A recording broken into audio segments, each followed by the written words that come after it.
The term one-man team can be seen as somewhat derogatory, and managers, players and supporters alike are often unhappy with their team being labelled with the tag. Of course, no team can solely rely on one player, but there are certain teams in which one player's contribution is often far greater than that of his teammates. In club football, if a player stands out so clearly, they'll most often move on to a new club. But in international football, regardless of how much better you are than the rest of the team, you can't change nationalities, so it should come as no surprise that there's a fair amount of international representation in this seven. The degree in which the player stood or stands out in their team, how the team are affected in their absence, and also the achievements of the side despite being so reliant on one player are all taken into account. Here are our top 7 footballing one-man teams. Gareth Bale with Wales.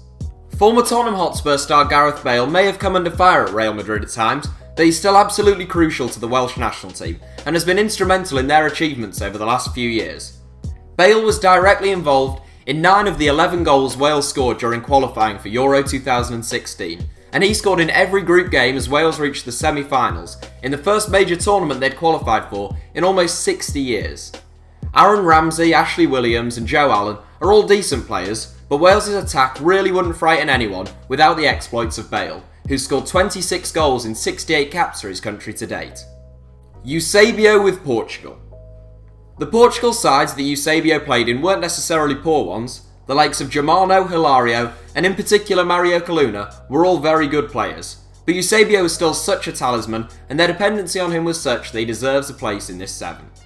When Portugal finished 3rd at the 1966 World Cup, their best ever performance at a World Cup, EUSEBIO scored 9 of the country's 17 goals in England, which saw him pick up the Golden Boot.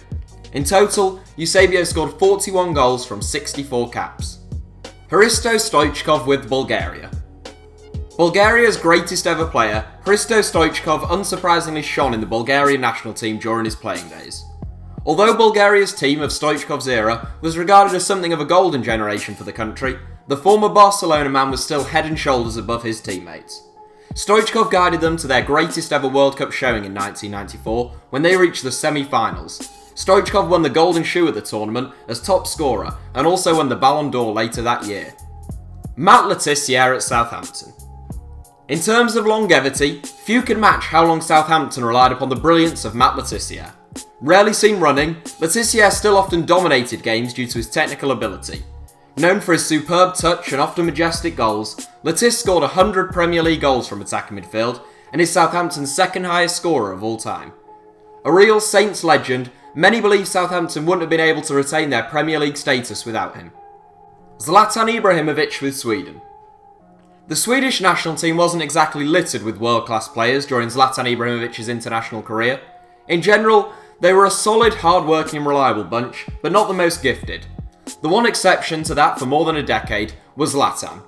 The Manchester United striker has long been considered one of the best players in the world, just outside of the Ronaldo-Messi stronghold.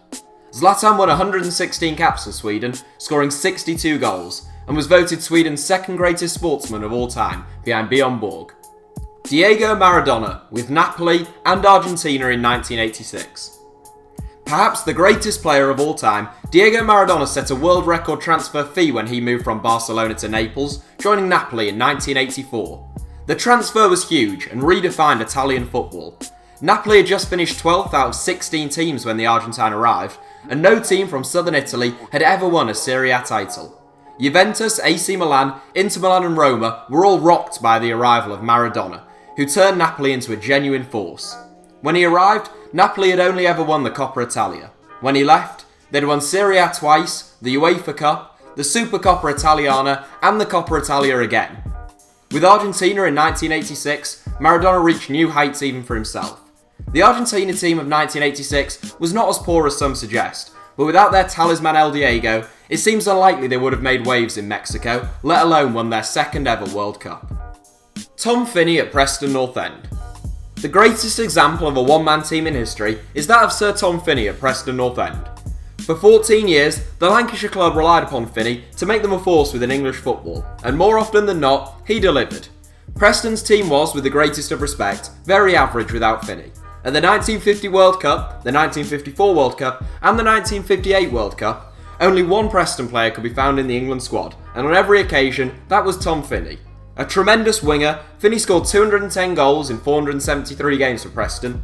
Inspired by his brilliance, the club finished as runners-up in the First Division twice, finished in third place once, and reached an FA Cup final in 1954. Sadly, Finney never won a trophy at Preston, where he spent his entire career. Such was the degree that Preston relied upon Finney, one newspaper report commented, "Tom Finney should claim income tax relief for his 10 dependents." His importance to the club was finally drummed home when, having challenged at the top of the First Division, Preston were relegated the season after Finney's retirement and didn't return to the top flight for 39 years. So that's it for our top 7. Honourable mentions go to the likes of Janino at Middlesbrough, Jermaine Defoe at Sunderland, and Cristiano Ronaldo in the current Portugal team. Let us know any you think we may have missed in the comments. Thanks for watching, give us a like if you enjoyed the video, and don't forget to subscribe to HITC Sevens.